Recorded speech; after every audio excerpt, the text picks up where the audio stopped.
Absurd physical feats. Baki's world establishes that human bodies can perform actions far beyond natural anatomical limits. Characters regularly demonstrate strength, durability, and biological control normally associated with superhuman beings. One example is Sikorsky, whose escape from a 100-meter deep vertical prison shaft is achieved through raw finger strength, scaling a smooth surface with no equipment, indicating tensile grip far exceeding human capability. 100もの垂直の壁だぞ! Another recurring feat is the ability to survive execution methods. Multiple death row inmates withstand processes designed to ensure immediate fatality. Doyle endures prolonged high-voltage current, hemorrhaging from the eyes and mouth without dying, then breaks restraints rated for capital punishment.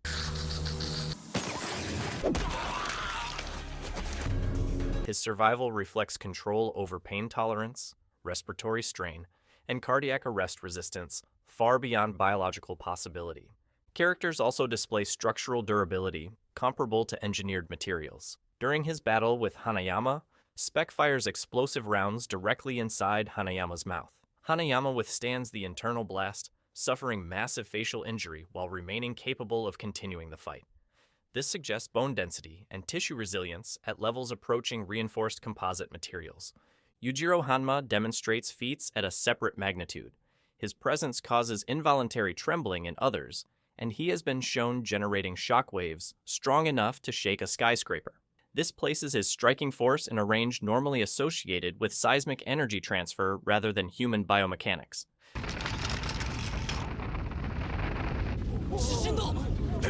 These physical feats collectively establish the series' core premise. Human anatomy in Baki is not constrained by real-world physiology. The narrative treats the human body as capable of limitless adaptation, allowing every fighter to perform actions that defy physics, endurance thresholds, and structural limits. Ridiculous training methods. Training in Baki is depicted as a process that pushes the body past natural developmental boundaries. Many fighters condition themselves using methods that would cause irreversible damage in realistic scenarios. Doppo Orochi's spear hand conditioning further demonstrates this theme. He repeatedly thrusts his fingers into bundled bamboo, creating frequent fractures and dislocations. Over time, the training reshapes his bones and joints, allowing him to treat the absence of a hand as a functional striking surface after Dorian severs it.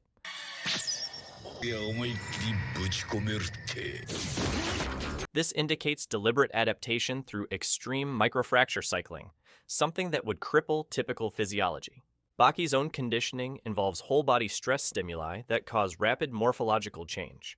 While poisoned, he loses significant body mass, only to regain full musculature in a matter of hours after ingesting an extreme carbohydrate mixture prepared by Retsu. The regeneration involves immediate hypertrophy, fluid redistribution, and mitochondrial restoration at speeds impossible in real biology.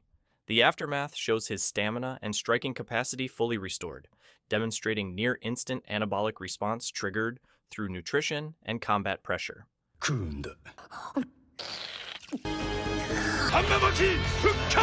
Characters also employ neuromuscular visualization as a training device. Baki imagines the consequences of an opponent's attack, allowing him to respond with precision before a strike lands. This indicates a level of predictive motor control based on anticipatory neural modeling, integrating sensory input faster than reflex arcs typically allow.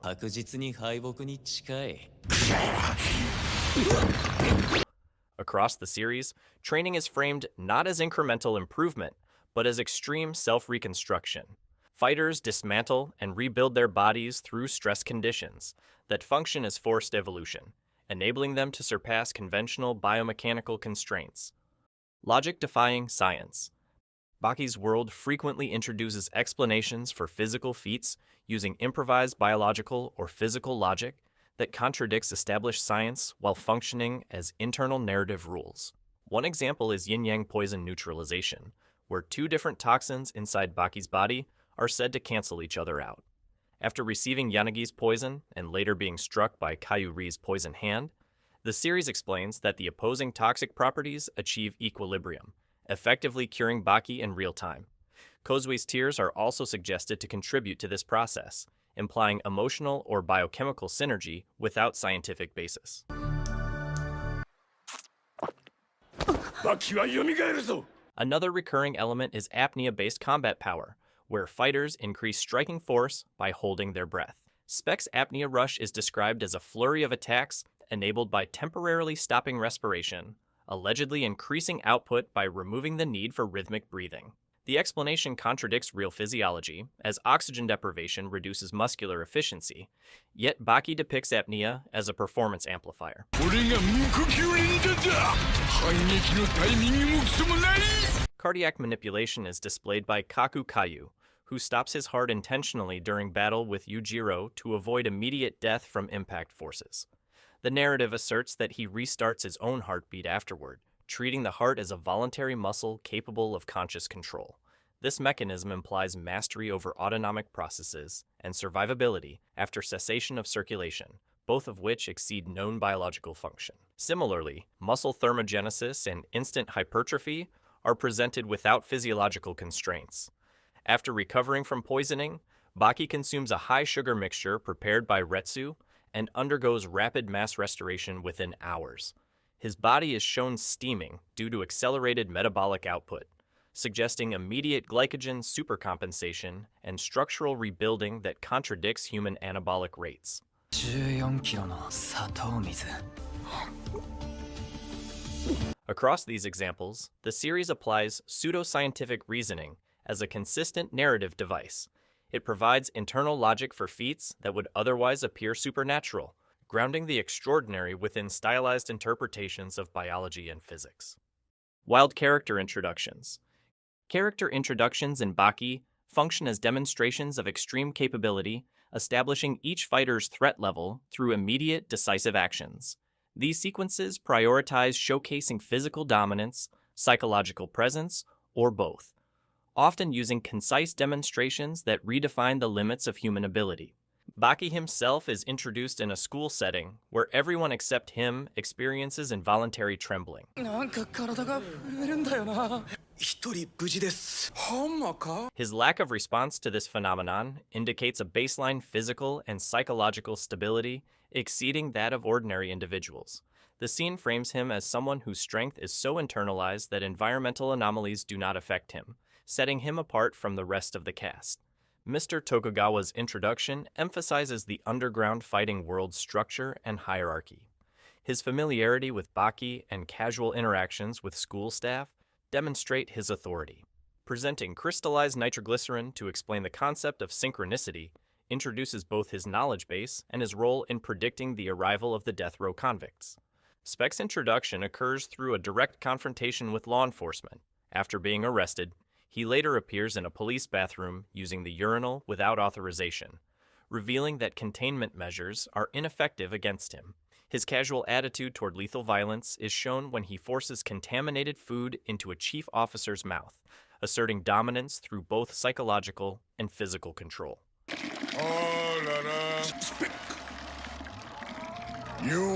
This establishes Speck as an antagonist who disregards institutional power and social norms. Dorian's introduction shows him interrupting a martial arts dojo, defeating its members, and demonstrating specialized weaponized techniques such as filament wire. These actions highlight his strategic approach to combat and his ability to exploit environmental variables.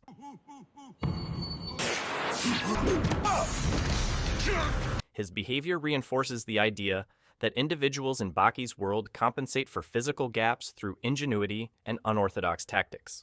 Finally, Yujiro Hanma's introduction reinforces his status as the strongest entity in the series. His presence is framed through news broadcasts and widespread recognition. Observers describe his previous feats, such as shaking a skyscraper through anger alone, solidifying his portrayal as a force that exceeds all known human parameters. His minimal dialogue and decisive actions emphasize that his strength is both absolute and universally acknowledged. These introductions collectively establish a narrative structure in which each character enters the story with a clear demonstration of capability. Their initial actions define their roles within the larger conflict and emphasize the series' focus on extreme physical and psychological attributes. Impossible survival moments. Survival in Baki frequently defies biological limits, presenting characters enduring trauma that exceeds what human anatomy can withstand. These events are not treated as supernatural, but as extensions of extreme conditioning, reinforcing the series' internal logic that human bodies can surpass medical thresholds through willpower and training. One example is Speck's endurance during his battles with Hanayama. After inserting explosive rounds into Hanayama's mouth, Speck engages in prolonged close-quarters combat, later sustaining massive blunt force trauma from Hanayama's repeated punches. Even after being electrocuted against a metal pole and having his throat crushed, Speck continues fighting.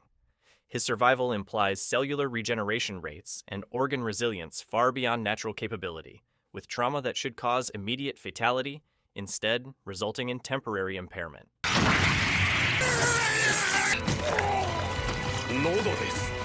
Hanayama's survival demonstrates comparable resilience.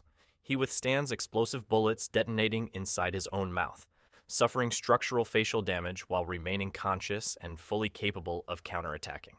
Later, Speck shoots his kneecaps and launches a flashbang directly at his face.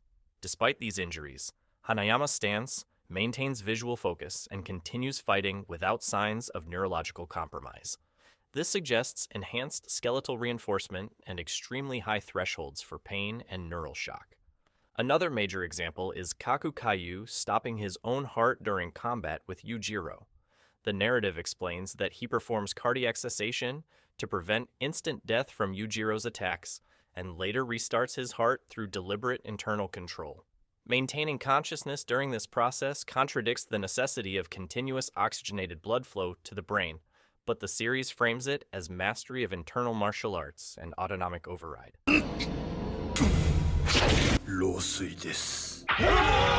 Doppo Orochi demonstrates similar survival capability when Dorian severs his hand using filament wire. Despite the amputation, Doppo maintains combat readiness, using his arm as a striking surface. He later continues fighting without loss of balance, blood pressure collapse, or shock, indicating extreme circulatory adaptation and pain management. The severed hand does not impede his ability to generate full-body power, suggesting a circulatory and muscular response closer to controlled hemorrhage shutdown than natural physiology.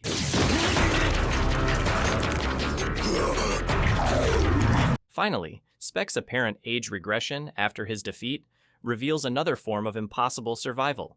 Doctors determine that his physical deterioration caused his true biological age to manifest rapidly. His ability to fight at near youthful capability until that point implies a long-term suppression of aging processes, sustained by extraordinary physical conditioning.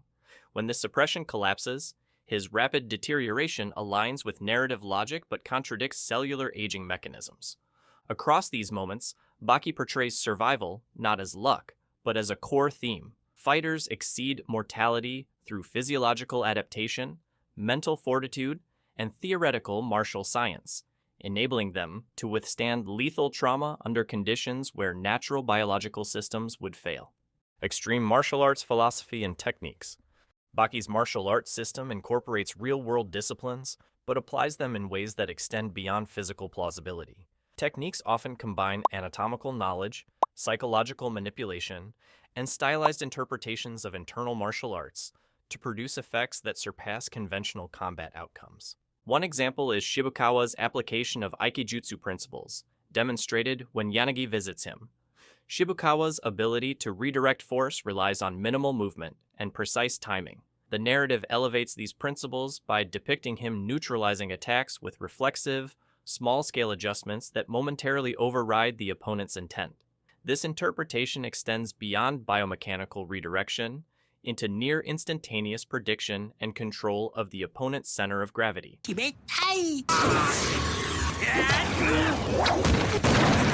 Retsu's Chinese Kenpo is characterized through demonstrations of grip strength, limb conditioning, and structural alignment. His most impressive feat was pounding a boulder into a perfect sphere using only his bare hands.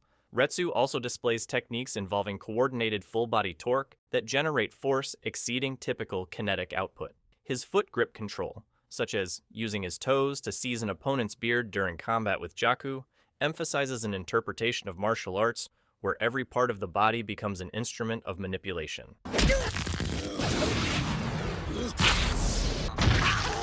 The poison hand technique, used by Kayuri and Yanagi, exemplifies the series' use of martial arts theory to justify unconventional biological effects.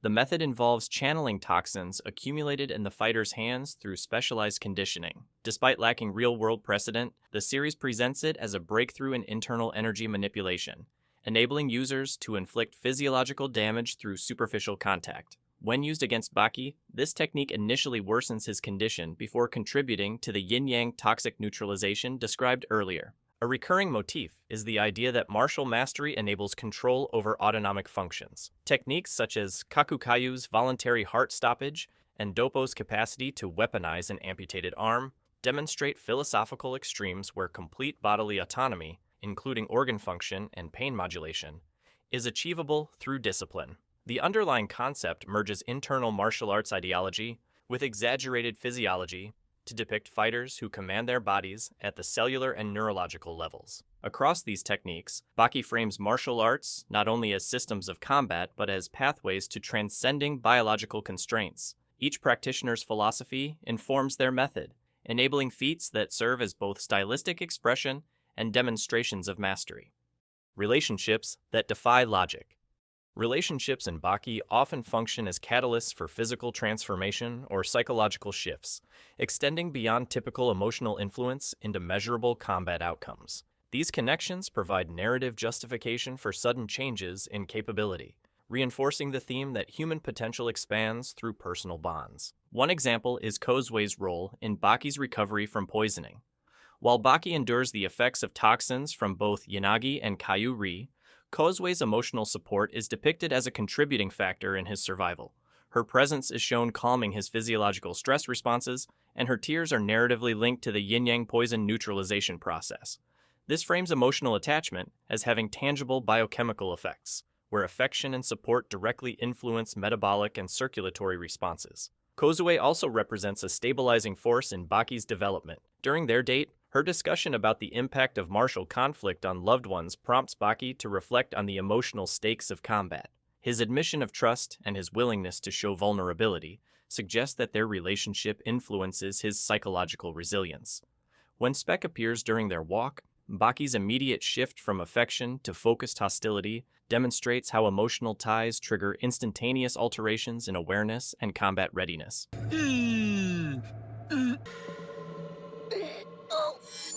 Retsu's loyalty to Baki is another defining relationship that affects physical outcomes.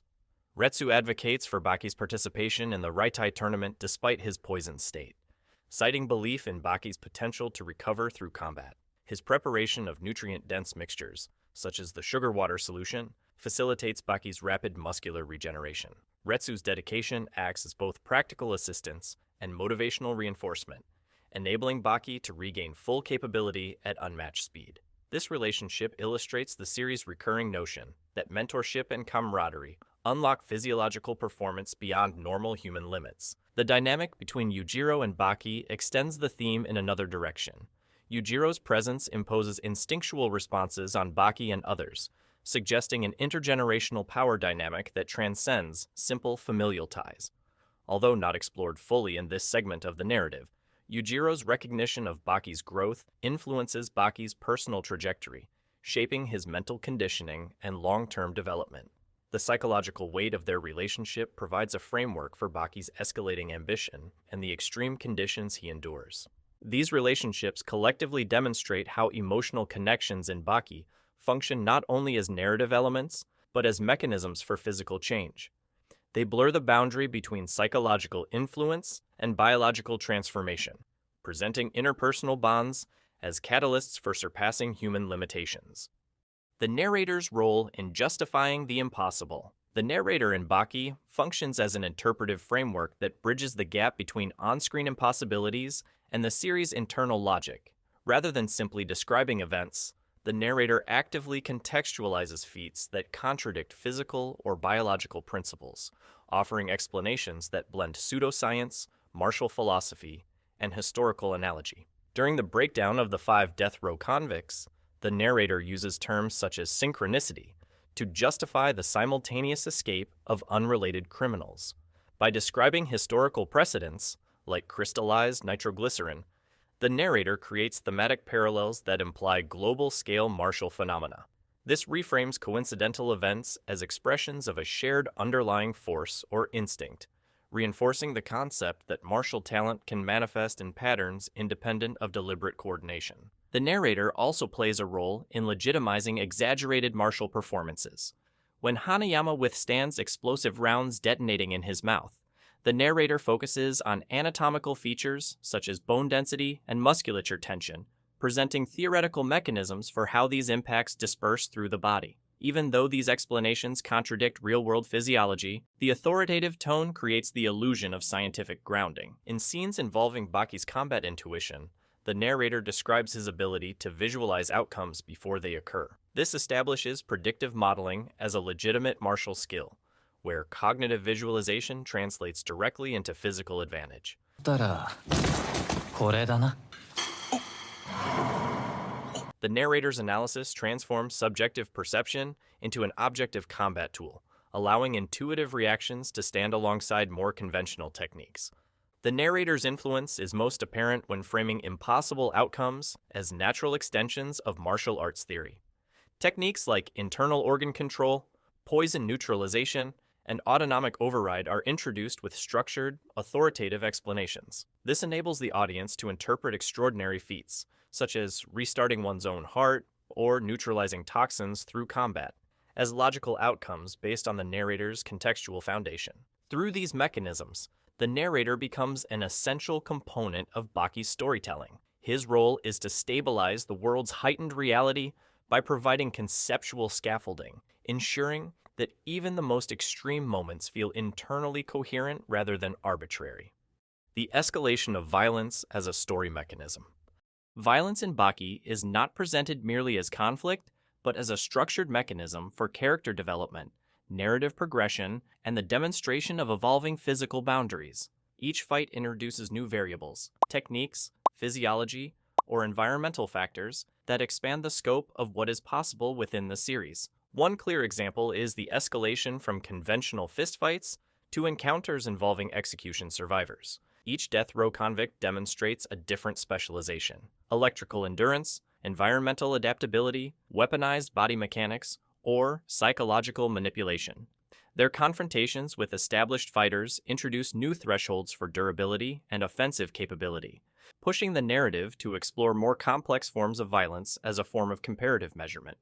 Another level of escalation occurs when handicap-based violence transforms into a competitive advantage. Doppo's combat against Dorian, following the severing of his hand, reframes injury as an opportunity for greater force output.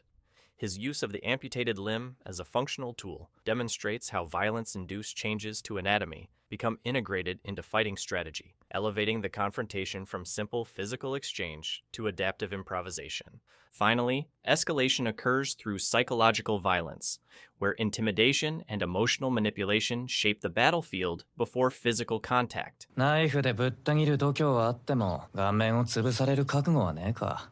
Characters such as Yujiro and Yanagi weaponize presence and intent to destabilize opponents, forcing them into reactive states. The resulting imbalance heightens the severity of subsequent physical exchanges, demonstrating how psychological pressure escalates combat even before blows are exchanged. Across these examples, violence functions not only as a narrative device, but as a progressive structure. Each introduction of new techniques, injuries, or psychological pressures raises the stakes, ensuring that confrontations continually expand the boundaries of what the human body and the story can withstand. Death row convicts and their introductions. The 5 death row convicts illustrate the series' escalation of human capability into impossible territory. Kyo Dorian, a legendary American fighter who fully mastered Chinese Kenpo. Dorian relies on a combination of traditional martial arts, concealed weapons, and psychological deception to win fights. He escaped execution by surviving a hanging for the full 10 minutes, then faked his death and wrote his intention to reach Japan in blood.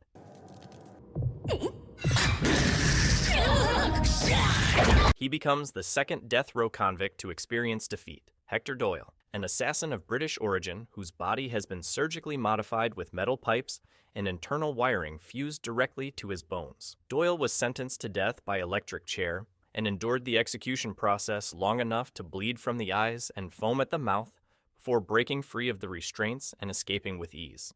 In combat, he relies on brute strength, concealed weapons, and deception rather than refined martial technique.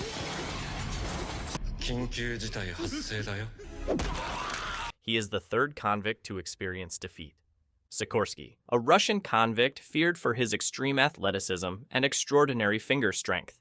He escaped from Evans Prison, a former missile silo converted into a high-security penitentiary, by climbing its vertical interior using only his fingers.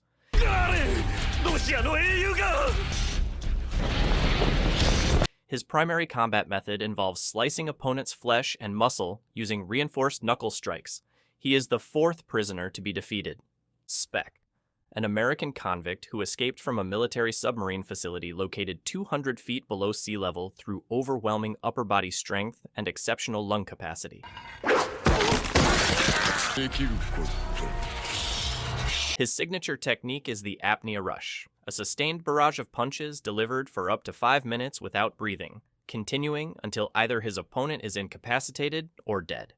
This technique was once powerful enough to nearly destroy the Statue of Liberty before intervention by U.S. engineers and military forces. The most brutal of the prisoners, Speck becomes the first to know defeat and is later revealed to be the oldest, nearly dying from accumulated injuries.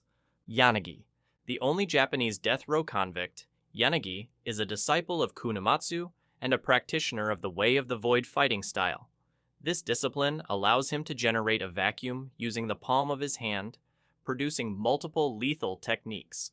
One involves a specialized poison so agonizing that untrained users often amputate their own hands during preparation. Another is the whip strike, a technique that strips flesh from the victim with repeated blows. He is the last prisoner to be defeated and is nearly killed by Yujiro Hanma shortly afterward. These introductions collectively establish that each convict represents a specific form of extreme physical evolution, ranging from hypoxic endurance to structural destruction, setting the stage for their confrontations with Japan's top martial artists. Yujiro Hanma's reality-breaking feats. Yujiro Hanma's presence establishes the upper boundary of physical and psychological power in Baki. His actions consistently exceed the limits of human capability, shaping the narrative's definition of strength. One of the clearest examples occurs when he becomes enraged during an encounter with Muhammad Ali Jr., generating vibrations strong enough to shake an entire skyscraper. The scene treats emotional agitation as a direct source of kinetic force, indicating that Yuujirou can transfer internal muscular energy into structural movement on a scale associated with seismic events. See ya. You bastard! What's happening? Yuujirou also demonstrates precision strength during the Raitai tournament. When facing Kaio Ryu, he intercepts an incoming strike with a single hand placed beneath Ryu's face, preventing contact while immobilizing his attacker. He then flips Ryu effortlessly and tears off the skin of his face in a single motion. This feat implies tensile hand strength sufficient to shear human dermal and connective tissue cleanly, as well as reaction times that surpass typical neuromuscular limits.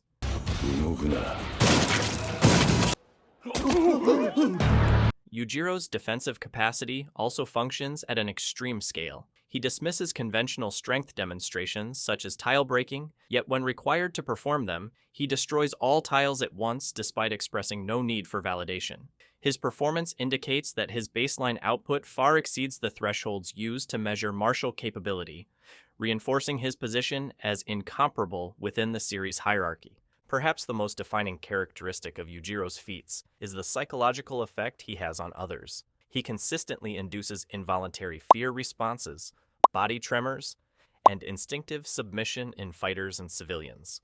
These reactions occur without physical contact, suggesting a narrative mechanism where perception of Yujirou's presence carries the force of a physiological stimulus. This positions him not only as a physical anomaly, but also as a destabilizing psychological factor in combat situations. These examples collectively characterize Yujiro as a figure who operates beyond physical reality. His feats serve as benchmarks for the series' upper limits of strength, emphasizing the gap between extraordinary fighters and the conceptual threshold represented by the strongest creature on Earth. Strength is the only truth. Every major event in Baki ultimately reinforces a single governing principle. Strength determines reality. Characters act, respond, and evolve according to power hierarchies rather than ethical or logical frameworks. This principle guides decisions ranging from personal relationships to international emergencies. When fighters confront one another, outcomes reshape social dynamics instantly. Victory grants authority, while defeat removes influence regardless of prior standing. Conflicts also illustrate that strength dictates identity. Fighters define themselves not through ideology or background, but through their capacity to dominate physical encounters. The death row convicts seek defeat because their self-perception depends on encountering someone stronger. Likewise, Baki's growth is framed as a continual pursuit of surpassing Yuujirou. In this framework, strength becomes both purpose and validation, driving every character's development. Environmental and narrative outcomes bend to this rule as well. Institutions fail or succeed depending on whether they can withstand the presence of overwhelming power. When strength enters a space, be it a classroom, a prison, or an international arena, established systems collapse or reorganize around it. As a result, the structure of Baki's world remains fluid, continually reshaped by those capable of surpassing human limits.